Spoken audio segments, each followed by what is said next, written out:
Well, good morning, Unity of Roanoke Valley, and a happy early Halloween to you. We will be celebrating it later in the fellowship hall and hope you will be joining us. We also could use a few more kitchen angels to help us on the cleanup on that afterwards. But why don't we start out by blessing the Christ candle? There's only one presence and one power in the universe and in our lives, God, the good, omnipotent. I've really been moved by the work of Tasha Silver, a wonderful spiritual teacher. And she tells the story that she was walking up a mountain and there were these two young women behind her. And one of the women says to the other one, well, you know, it's my 33rd birthday tomorrow. And you know, it's all going to be downhill after that. I mean, I'll never be young again anymore. Everything's going to be harder and get harder. Every year there's less chance for love, adventure, decrepitude's just around the next bend. and Tasha says they had taken a mega dose of the toxic thoughts of scarcity, fear, loss embedded in this culture. Because the truth is, our reality is deeply etched by how we see it, by the limiting thoughts that we habitually say in our minds. But if we believe that all things are possible, then we can see that the best is always yet to come. When we can then draw into that one presence, one power, and draw into that, we can see that there can be a new stride in our step, a new positivity in our actions. We're going to be looking at unity in world religions. We get to Buddha today, and Buddha said it so well. Buddha said, we are essentially what we've been thinking. We are essentially what we've been thinking. When we turn to that, what the Fillmores called error thought, then things start going downhill.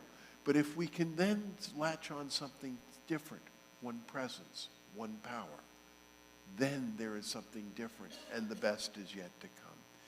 I'm looking forward to the service, particularly the music, so let me turn it over to Janice. Great. Thank you, Reverend. It's great to see everybody. I hope everybody's in the mood for Halloween, especially after the service. Would you please stand and let's sing together to start our service that beautiful song, Weave.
Take a moment and thank our wonderful congregation singers for their hard work these past months.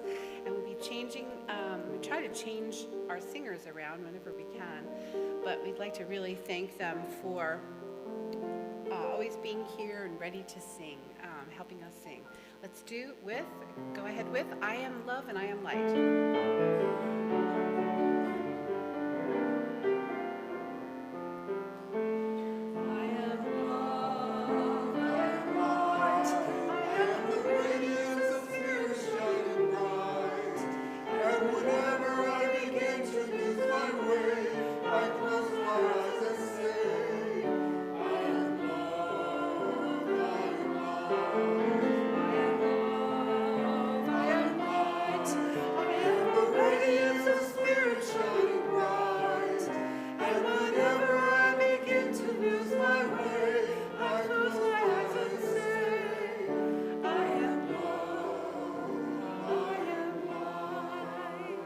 Thank you. Please have a seat.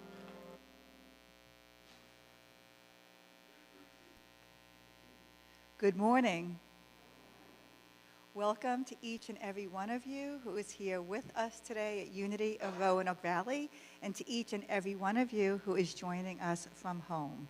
My name is Rhonda Banner, and it is an honor and a privilege to be your platform assistant this morning. We like to begin our service with our affirmations, so would you kindly join in the affirmation beginning with our vision statement. Together, we embrace a world of love, peace, and abundance for all. And our mission statement: change in our spiritual lives and in the world. And our minister search affirmation: using our spiritual powers, we interweave the diversity among us into one united vision for unity of Roanoke Valley. We know the right minister for our vision will be divinely led to join us. We bless Reverend Rick on his continued spiritual path. With love, we are open to give and to receive what is needed and what is to come. And I would like to turn over now to our lovely Dr. Janice Cusano, AKA Zingara, for our first special music. Thank you, Rhonda. Well, as we prepare for our special music, our first special music, I'd like to again thank our congregation singers, Hampton and Johnny, for their work, and I'd like to thank Maddie for all her hard work. We had a lot of fun working on Sondheim. It's not easy sometimes, very, very tricky, and so she did a beautiful job. So tell us about your song, Maddie. Today we're performing two songs from Stephen Sondheim's Into the Woods. This musical follows characters from the Brothers Grimm's fairy tales, and that provides some fun costume options for Halloween. But I do believe the songs that we've chosen for today are very much in line with the Unity principles. The first song is sung in the play by the witch. She focuses on the importance of our words and how powerful they can be.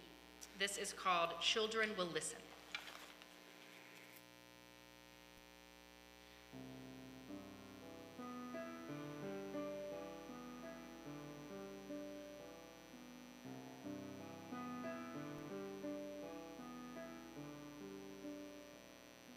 Careful the things you say. Children will listen. Careful the things you do. Children will see and learn.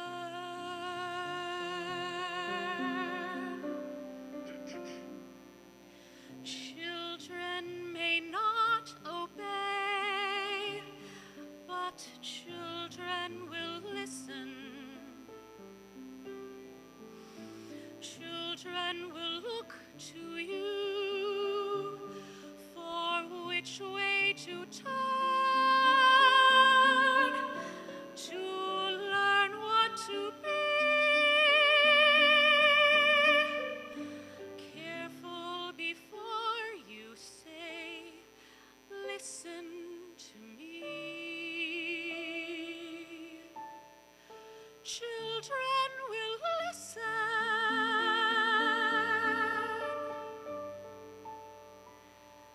Careful the wish you make. Wishes are children.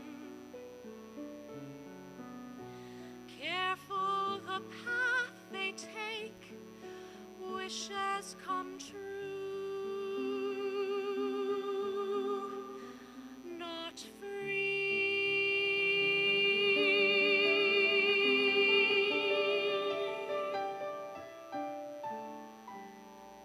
Careful the spell you cast, not just on children. Sometimes the spell may last past what you can see and turn against you. Careful the tale you tell, that is the spell. Children will listen.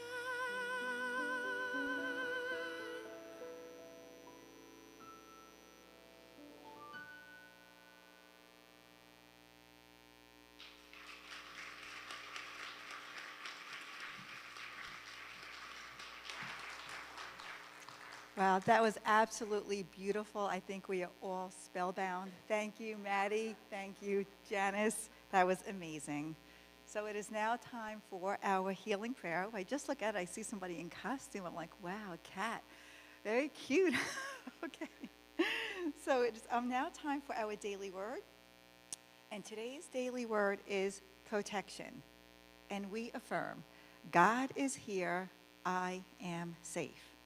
Once in a while, I enjoy doing things that frighten me. Sharing ghost stories around a campfire, watching a spooky movie, even savoring the uneasy feeling just before the thundering downturn of the first hill of a roller coaster. All these things can feel scary, even though I know I'm in no real danger. If I begin to feel unsafe in any situation, I remember that right where I am, God is. Breathing out, I release tension. My body relaxes, fearful thoughts begin to dissolve. Breathing in, I think more clearly. Slowly, I regain new strength and peace of mind. My confidence returns as I remember that nothing in the world can prevail against the strength, the wisdom, and the love of God. And from Psalm 23:4, even though I walk through the darkest valley, I fear no evil, for you are with me. Your rod and your staff, they comfort me. It is now time for our healing prayer. So at this time, I invite the prayer chaplain serving today, Paul Blakelock, to come forward for the healing prayer. A prayer chaplain is available for 20 minutes after the service for one-on-one prayer for you or for a loved one or for any situation that you may be going through. And that is in the room to my immediate right. And the prayer chaplains give amazing, amazing prayers that are very healing. Another member of our spiritual care team, our compassionate Pat Raymore, is seated at the back of the sanctuary, serving as the keeper of the flame. This person sits in a meditative state throughout our service and provides a healing space of love for our community and beyond. If you have a prayer request that you would like, please feel free to fill out a prayer request forms. They can be found in the foyer, and you can put them either in this box or the box in the back in the foyer. These prayers are sent to our spiritual care team to be held in prayer, and also sent to Unity, Silent Unity, which it's held in prayer there for the next 30 days. Good morning. And I would like to extend an invitation to everyone.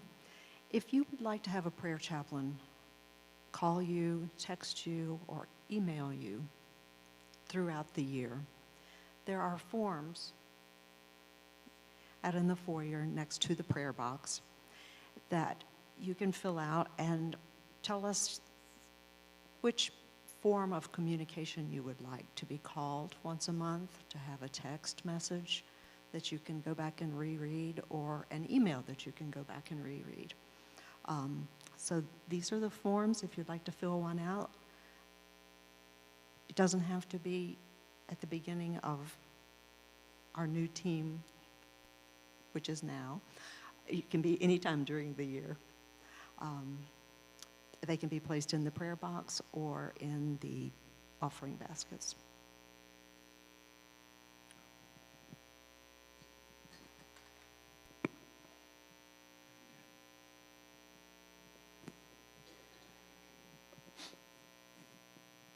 Now, the prayer box contains names of Unity members who are looking for help.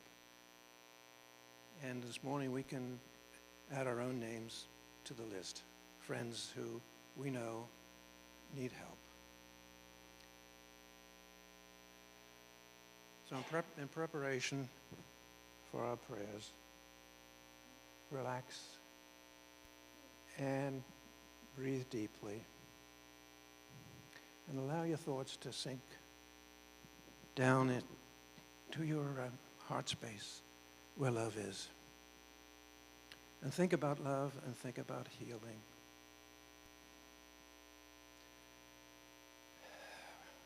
And we will direct the Holy Healing Spirit to these members. And we know that healing is taking place. We know that family problems are being solved, and business problems are being straightened out. We are thankful and grateful for the healing spirit to helping us. We're thankful to the healing spirit to be with us. Thank you. Thank you. Amen.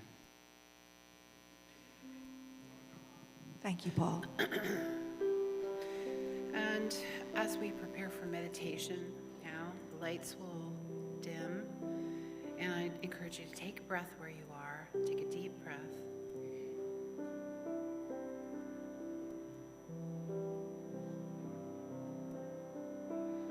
And join us in singing Surely the Presence.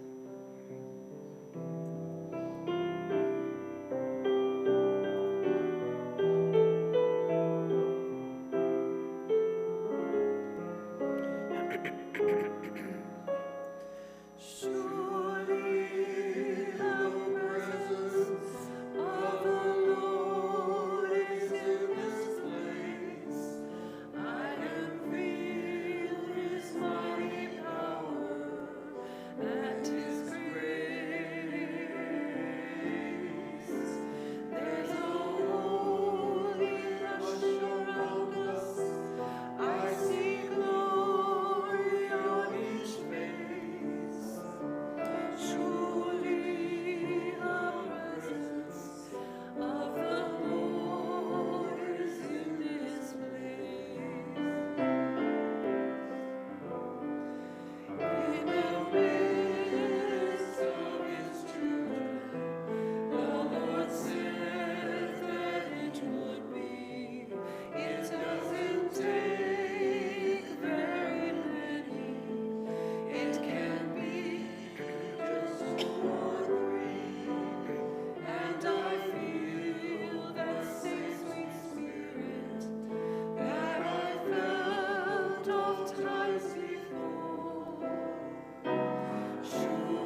Surely the presence of the Lord is in this place. Let's take a deep breath in. And slowly let it out.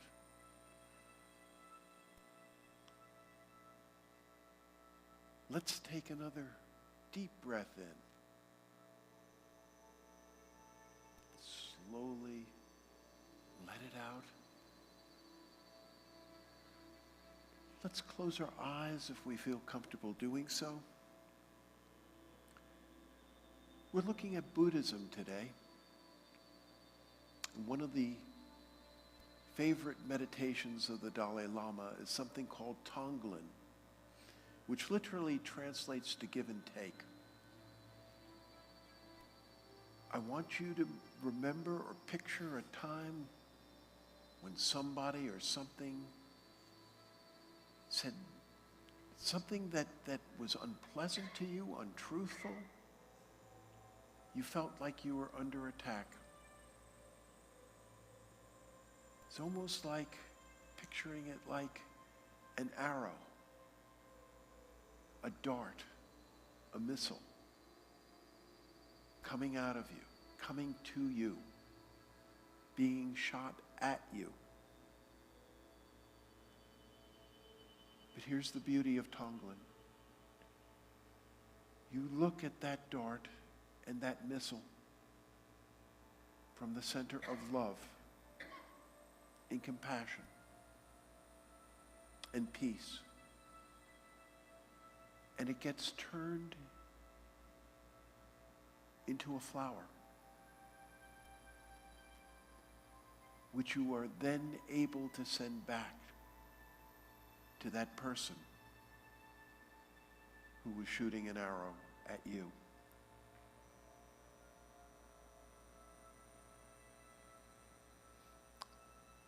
So again, picture a time when something unfair, cruel, or whatever was said about you or to you. See it as a dart or an arrow or as a missile heading towards you. But you are centered in love and peace. And that love and peace turns that missile into a flower and goes back to the person who sent the arrow. And with this heartfelt peace and process, we can gladly go into the silence.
Remember in the Bible, Joseph was sold into slavery by his brothers.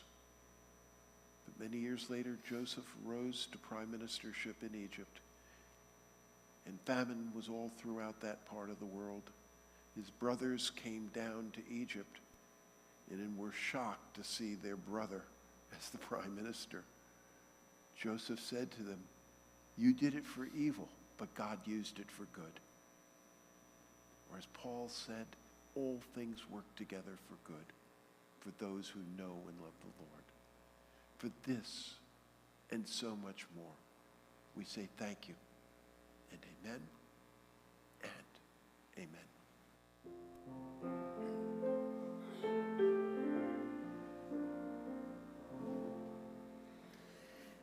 Thank you, God, for this time in silence. Thank you, God, as we turn and pray. Thank you, God, as you lift our spirits. Thank you, God, for this glorious day.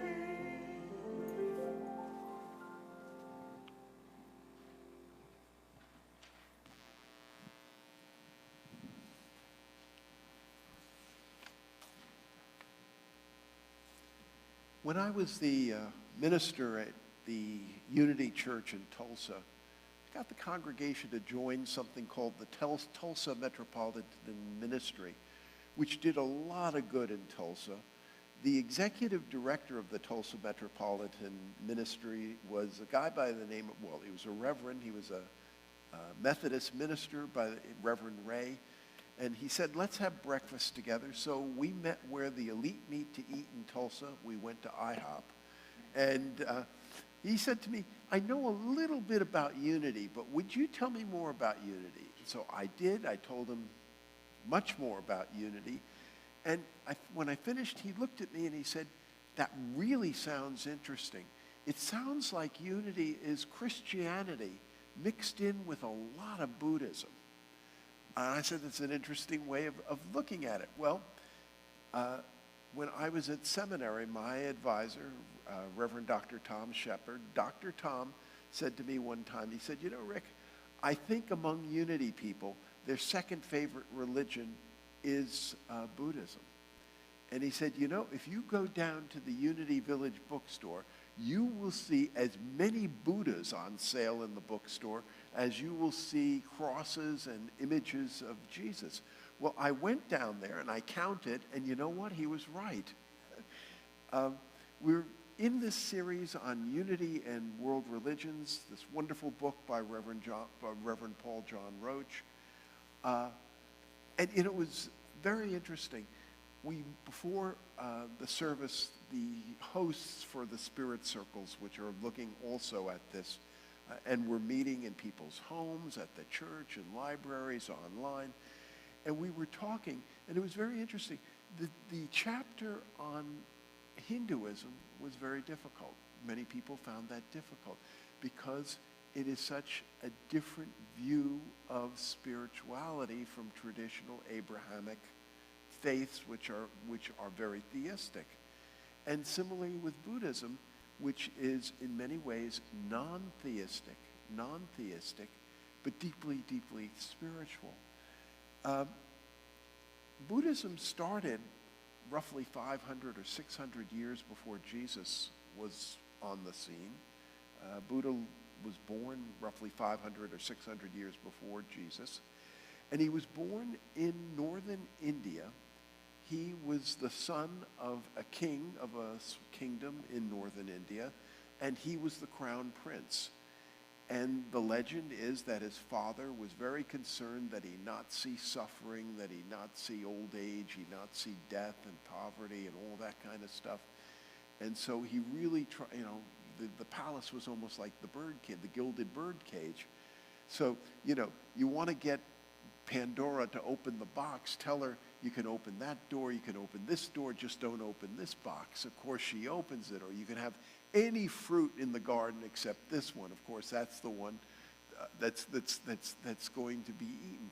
So Buddha was very curious, and he went out and he found out that there is something called old age. There is something called death and disease. There is something called poverty. And Buddha really became Siddhartha, his name was Siddhartha at the time, really interested in seeking spiritual enlightenment. He was willing to get, and this really made a big impression on a lot of, in a lot of Buddhist society, so that he was willing to give up all this to seek spiritual enlightenment. And so he left the palace, snuck out of the palace, went into the forest, tried many, many ways to seek spiritual enlightenment. Had different teachers. He tried this, he tried fasting, he tried mortification of the flesh, he did this, he did that, but he did this, he did that, but he didn't get the t-shirt, as it were. He felt no more spiritually enlightened than before, and he was really getting extremely frustrated. He said to himself, I'm going to sit under this Bodhi tree and meditate until I really feel spiritual enlightenment. Reminds me very much of Charles Fillmore.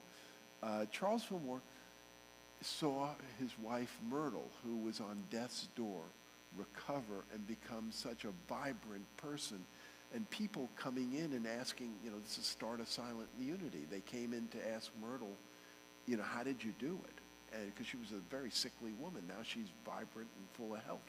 How'd you do it? And she would tell them, and it was essentially a prayer ministry. And Charles was seeing people traipse into his home, and he saw the results of a lot of recovery. Charles finally said to himself, I'm going to sit here and meditate. I'm going directly to headquarters, said Charles. And I'm going to see whether there really is anything to this. And Charles found out there really was, and that was after that, then Charles and Myrtle entered that pact which led to the unity movement. But anyway, Buddha was sitting under that Bodhi tree, and he really started to feel that sense of enlightenment. He felt that sense of enlightenment. And Buddha, my God, he was a master marketer. I mean, he really knew his marketing. 4 Noble Truths, 8-fold Noble Path. He really knew how to package things. And so he felt that enlightenment. The first bedrock of that was what he called the 4 Noble Truths. And what are they? The first noble truth is that life is dukkha. What's dukkha? Dukkha most often is translated as suffering. Life is suffering. More recently, scholars have suggested maybe not suffering. A better translation might be discontent. Life is discontent. Life that, even if you are in the best marriage you could possibly be in, it's not going to last. One of you or both, one of you is going to die first. Even, you think you're in the, your 401 is you have financial wherewithal for the rest of your life, and then you find out that Bernie Madoff, has been investing the money, or, that the company that you thought was your bedrock, it now moves to Mexico. I mean, that life is dukkha, life is discontent, and a key part of Buddha was that nothing in this realm lasts forever. Nothing is permanent. The second noble truth is that this dukkha, this suffering, this discontent is caused by what he called tanha, craving. Life has to be a certain way. It has to be, it's either my way or the highway. It has to be a certain way. If it's not this way, then I'm not a success. I'm not this. I'm not that. I'm not on the Fortune 500 list, or I'm not part of the in crowd or whatever. Life has to be a certain way, and we have this craving, that we have this attachment that it has to be a certain way. The third noble truth is that you can overcome this tanha, this craving. There is a way of getting out of this discontent. And that's the fourth noble truth. The way out of this is through the Eightfold Noble Path. And that when you follow that, you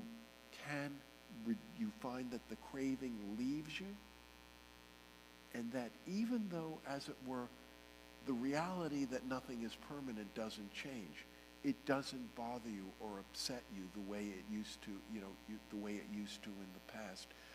There was a wonderful book by M. Scott Peck called The Road Less Traveled, which many people read in the 70s and 80s. And it's the first sentence in the book is that, life is difficult, But once we accept that life is difficult, guess what? Life becomes less difficult. And so the Eightfold Noble Path, which is the way out of this craving, this discontent, it has many, I can't go into every one of these forms, but two which I would like to emphasize is right thinking and right views, or what Buddha also called right mindfulness. Buddha said, all we are is the result of what we have thought. All things can be mastered by mindfulness, and it was interesting, they used to ask Buddha, are you a god? And he would say, no. Are you a great prophet? And he said, I don't think so. And they would ask him a long list of, are you this, are you that? No. Well, what are you? He would say, I'm awake. Essentially, that's the Buddha, that he was awake. And the other interesting thing also is that Buddhist theology is so different from our Abrahamic tradition of theology. Reverend Paul John Roach in his book, I think, puts it so well. He says, although Buddhism doesn't speak of God as an entity, it certainly does approach the idea of wisdom consciousness or presence by using such terms as Bodhi or enlightenment. And it's interesting, in Unity, one of our leading metaphysicians is a fellow by the name of Reverend Dr. Paul Hasselback. And Paul, a wonderful man, a great teacher, Paul will tell you, he says, I'm a non-theist. I don't have a traditional theistic type of God. What I do believe is in principle, in truths, or what we were talking about, perennial philosophy or golden threads. I believe in a wisdom, in a force, in a power that can flow in our lives. I don't believe in a traditional theistic God, but that's okay by me. And I kind of thought about one time, because I am theistic. I quite frankly, maybe it's my state of spiritual development, but a lot of times I do need a God that has skin in the game. And I'm not ashamed to admit that. But I one time thought, what if Paul's right? What if Reverend Paul's right? And, there's no theistic God or anything. How would that change my life? Would I change my morning prayer and meditation? And I thought in a minute, and I said, you know what? Even if Paul's right, it wouldn't change anything. It wouldn't change anything, because I would still be centered on these principles. And I would still see these principles as something which would get me through and work, and also something which I can cherish and love. Of course, in Buddhism is also, like in Hinduism, the concept of reincarnation or rebirth, going to, hopefully, a higher level, hopefully to reaching a point of what's called nirvana. What I really love, though, is the Buddhist notion of the bodhisattva. The bodhisattva is is somebody who could go into nirvana right now. But he's like on the top of the fence, and he could jump over the fence and go into nirvana right now. But he doesn't do that. He wants to help and pull as many people over the fence into nirvana as possible. He puts off his going into nirvana to help other people get to the point where they can go into nirvana. And it's interesting, a lot of the early Unity pioneers, they also had, had some concept of reincarnation, that it wasn't that you got one ride on the merry-go-round. James Dillett Freeman, and at the end of this service, we're going to be saying the prayer for protection. That's a prayer which James Dillett Freeman wrote. And there's a wonderful book called The Case for Reincarnation by James Dillett Freeman, which is really a collection of his talks. And he tells a funny story in the beginning of the book. He said that there was this couple, I think they're Ethel and Marvin, And Ethel and Marvin agree that, one of them dies, they're going to, at the end of the service, after everybody leaves, they're going to stay in the sanctuary, and they're going to really try to get contact with each other. So Marvin dies. Ethel is there. At the end of the service, she's thinking, Marvin. Doesn't hear anything. Next service, Marvin. This keeps going on. Finally, it reaches the point where Ethel says, I'll try this one more time. If I don't hear anything, that's it. So she goes, Marvin. And she hears, Ethel. Is that you, Marvin? Yes. Oh, tell me what it's like. He says, oh, the sky is so blue and the grass is so green. That's what heaven's like? Who said anything about heaven? I'm a moo cow in Wisconsin. So, they again, this concept of reincarnation, a lot of the early unity pioneers did have this sense of, wasn't sure whether it was reincarnation back on earth or some other, but had that sense of it. Buddhism, I think, is so many places when you start reading Buddhist scriptures and writings from Buddhist teachers, my God, it just so is full of the perennial philosophy. It is so full of the perennial philosophy and that golden thread.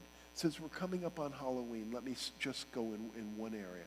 In Buddhism, there is the concept of the hungry ghost. The hungry ghost. In certain branches of Buddhism, when you die, you go to the bardo. The bardo is sort of like this great cosmic railroad station or airport where you go before your soul is shipped out to its next venture. And so hungry ghosts are people or souls which for some reason cannot, they're stuck where they are. They're stuck in the bardo. And sort of that there's this hunger which cannot be filled. It's it's a hunger which cannot be filled. And I think so often hungry ghosts that, we in a way, we think, this is going to satisfy us, that's going to satisfy us. If I just get this job, if I just get this title, if I just get this, then I will no longer know dukkha. I'll get out of this. And a lot of times, we get the prize, and yet we're not satisfied. So that concept of hungry ghosts, and actually in China, there's a festival where, in Chinese Buddhism, where on one day, a lot of things are candies and things are like that put out for these souls, for hungry ghosts. I think a key strength, we've been looking at strengths and weaknesses, or strengths and challenges of these different religious or spiritual traditions. Obviously, such a key strength of Buddhism is meditation and mindfulness. So much of what we have learned about meditation and mindfulness comes from Buddhism. I so loved, was a wonderful teacher, Dr. D.T. Suzuki, a Zen teacher. I remember when reading one of his books, he said, here's the central point of Zen. And I thought, wow, here's going to come the Zen. And Dr. Suzuki said, the central point of Zen is when I eat a peach, I eat a peach. And I thought, that's it? When I eat a peach, I eat a peach. But then I thought about it. How often, when I'm eating, I'm really scarfing down the food, not tasting it, not anything. And so that central of really tasting the peach, of knowing the full flavor of the peach, instead of my multitasking where I have not experienced anything. The other story about Zen, which it's a story Eckhart Tolle tells from Buddhist traditions, but I think it's so beautiful. A master and a student are walking up a hill, walking up a mountain, and finally at the top of the mountain they sit down, And the student says to the master, I can't get Zen. I've never experienced Zen. What should I do? The teacher doesn't say anything. 5 minutes go by, and the student's about to ask another question, and the Zen teacher says, do you hear that mountain stream off in the distance? And the student says, yes, master, I hear it. He says, enter Zen from there. Enter Zen from there. And for the first time, as the student is really listening, he enters that satori, or that spiritual bliss. They're walking now down the hill, the master and the student. And the student says to the master, Master, you asked me, did I hear that mountain stream? What if I had said to you I couldn't hear the mountain stream? The Zen master looked at him and said, well, then I would have told you to enter Zen from not hearing the mountain stream. So the weakness or the challenge of Buddhism, and this is not me saying this, it's none other than that great Vietnamese Buddhist monk Thich Nhat Hanh saying this. Thich Nhat Hanh was so concerned that that Buddhism could wind up as navel gazing. Yes, mindfulness, yes, meditation, but it could wind up as navel gazing. He really, and others really, have created something called engaged Buddhism. Engaged, yes, mindfulness, yes, meditation, but one of the parts of that Eightfold Noble Path is right action. And so Thich Nhat Hanh has really emphasized neighbor helping neighbor, social justice, being concerned with those who are marginalized. And I think it's what he has done, what he did with engaged Buddhism is really incredible and wonderful. There are many stories about how Buddha died. He lived into his 80s. I mean, you could think of what it would have been like if Jesus had lived into his 80s and been able to preach and teach all those years. And we have different stories about how he died, but one of the stories is that essentially he was fed, was it tainted food? Some even allege it was poisoned food. And he knew what was going on, and he knew that his end was near. Now, think about it, the chef who gave Buddha was either tainted food, or if it was poisoned food, then obviously he was part of the plot. But how do you feed the Buddha tainted food? I mean, how do you do that? Anyway, Buddha felt this real discomfort. He knew that his end was near. He walked up to the chef and said, thank you. That was the tastiest meal I have ever had. When he was near death, he called some of his disciples around him, and the Buddha said, all things decay. A Buddha can only point the way. Become a lamp unto yourself.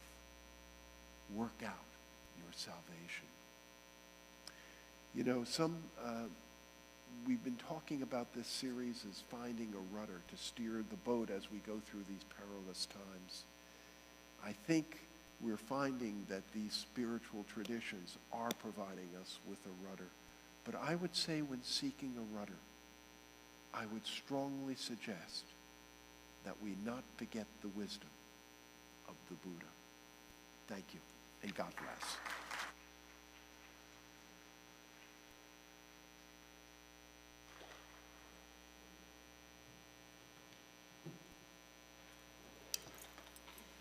Well, since it's time for me to play again, I'll take off my hat. And we'd like to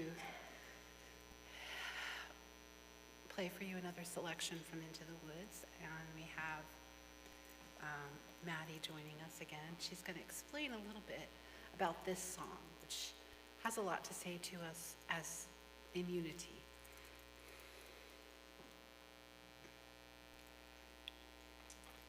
This song is sung by Cinderella. which is why I had a costume change. In the musical, Cinderella sings this song to Little Red Riding Hood after Red has lost a family member. And the message in this song, I think, shows that Cinderella listened to the message in the witch's song that I sang earlier. She follows the witch's advice, and she's talking about the importance of perspective. This song is called No One Is Alone.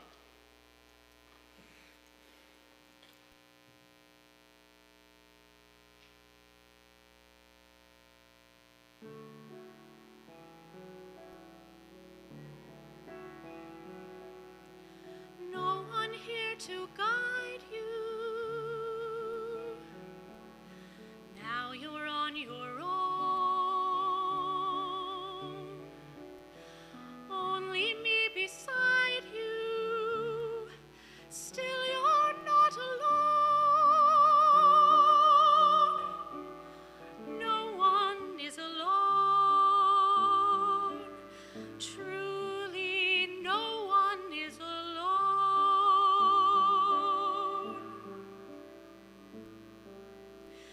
Sometimes people leave you halfway through the wood. Others may deceive you. You decide what's good. You decide alone. But no one is alone. People make mistakes. Fathers, mothers, people make mistakes. Holding to their own. Thinking they're alone.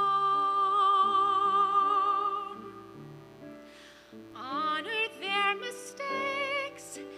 Everybody makes one another's terrible mistakes. Witches can be right. Giants can be good. You decide what's right. You decide what's good. Just remember, someone is on your side. Someone else is not. While you're seeing your side, maybe you forgot they are not alone. No one is alone.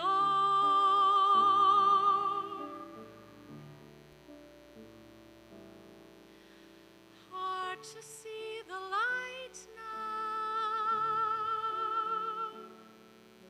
Just don't let it go.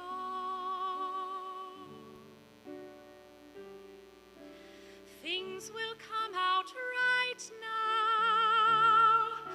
We can make it so. Someone is on your side. No one is alone.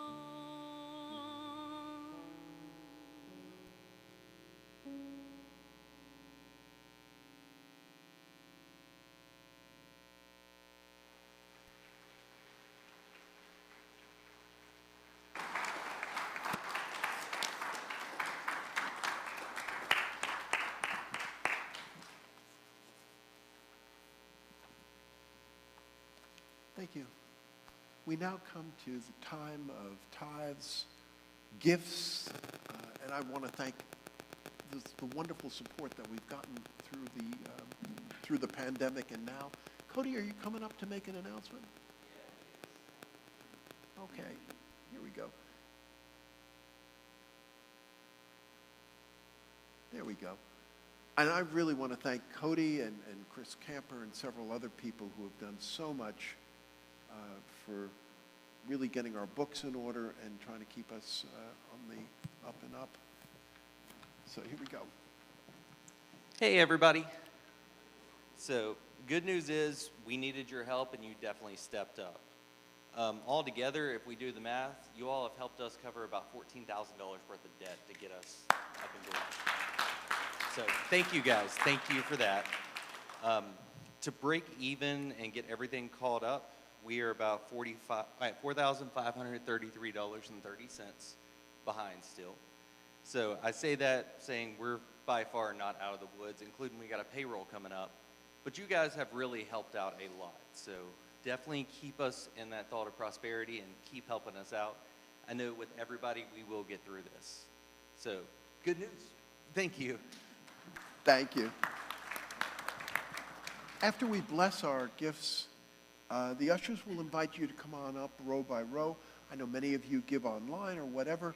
Please come up, take an affirmation. Your positive thoughts and vibes are really, really important. We invite our online viewers to check the description box for ways to donate. Remember to like, subscribe, and turn on the notifications. So why don't we say that wonderful prayer together? Divine love, flowing through me, blesses and multiplies all that I am, all that I have, all that I give, and all that I am open to receive. Thank you, Father, Mother, God.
Thank you, Janice. That was absolutely beautiful.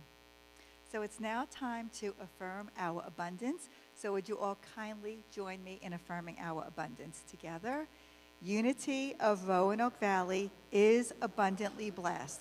Creative people are drawn to us. Divine ideas flow through us. Financial resources bless us. And we accomplish mighty works together.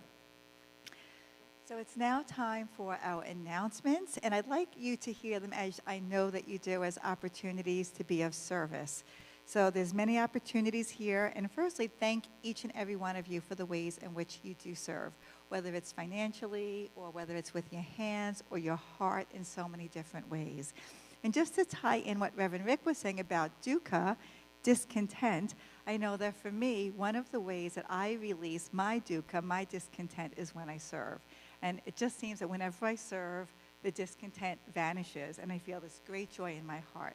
So as we share the opportunities that are coming up this week, please see if there's one that you could choose as an opportunity for you to increase that joy, release the dukkha, and be a fabulous service to us. So is anybody hungry? Well, if anybody is hungry, we have some tasty food, Halloween potluck right after the service today, and also some spooky fun with our youth members coming and trick-or-treating from table to table. So please join us for that.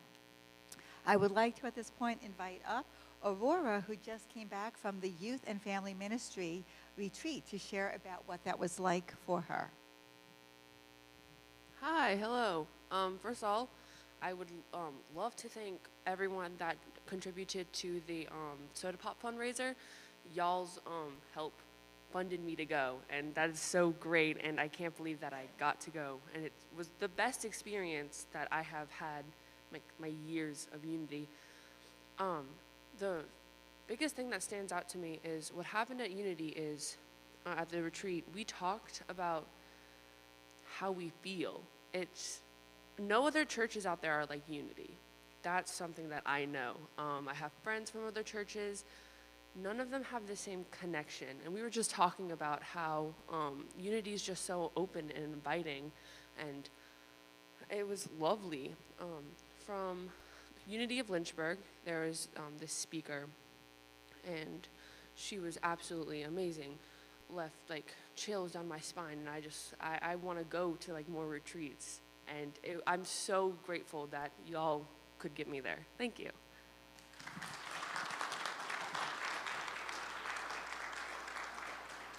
Thank you, Aurora. It was our pleasure, and so happy to hear that you had an amazing time and see the beauty of Unity. So is anybody ready for a different type of RX? Well, we have an RX retreat coming up, and your prescription will include large doses of mindfulness and an accent on calm and peace, facilitated by Grace Wood. Says, Grace, are you here? I don't see her, but okay, it's facilitated by Grace Wood. The fee is $60, and it includes lunch. Scholarships are also available. Please sign up in the fellowship hall by November 6th, and this will be transformative. Would anybody like to spread a little kindness? Well, the Neighbor Helping Neighbor Rescue Mission team has new volunteer opportunities for November 26th. Please sign up in the fellowship hall. Has anybody here ever thought about serving on the board? Now, don't be shy. I know there's a few of you out there. Well, if you are a member and you are interested in serving on the board, then please speak with Stephanie Robinson. Stephanie, are you here? There's Stephanie right there. Raise your hand. Stephanie Robinson. And she's the nominating committee chair, or Reverend Rick. So we all have lots of things to be thankful and grateful for. And we would like you to join us in a Thanksgiving celebration and potluck lunch on November 24th. Bill Sapp is going to bring the ham and the turkey, so we are good on that side, but we need lots of fixings. So if any of you would please bring the sweet potato, the mashed potatoes, the gravy, the pies, anything of that nature. We need lots of sides. Please sign up in the fellowship hall as to what you will be able to bring. Well, as we are celebrating the holidays and being thankful and grateful, It is almost time for our Christmas party, and our party team is in place, and the planning has begun. Our theme for this year is, are you ready? Cowboy Christmas. Yeehaw! So we need volunteers to help before, after, and during the party. Please sign up in the fellowship hall. And lastly, our Board of Directors representative this week is Almina Hughes. Almina, would you raise your hand? I saw you here before. There's Almina. Yes. So please reach out to Almina with any questions, feedback, or messages for the board. It is now time for the youth to join us. If you brought a child with you today, we invite you to come up front to meet them.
Happy Halloween, everyone. Happy Halloween.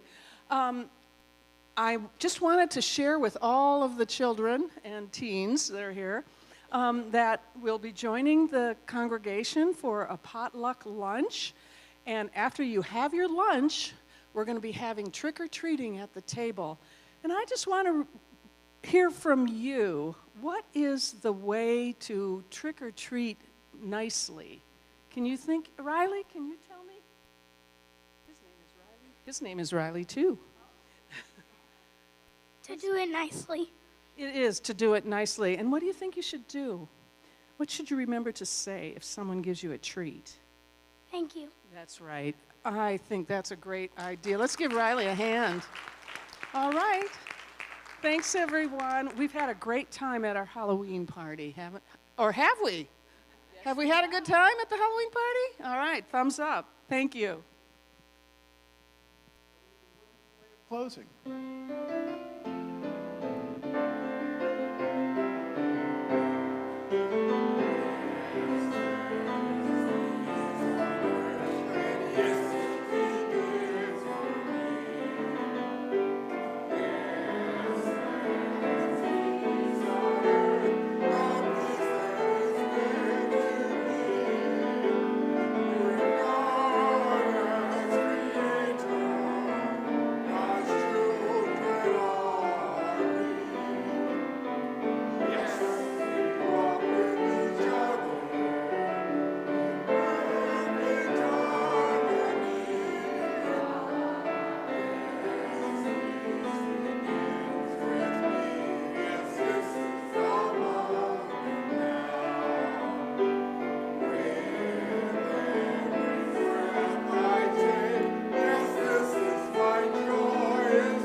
The light of God surrounds us. The love of God enfolds us.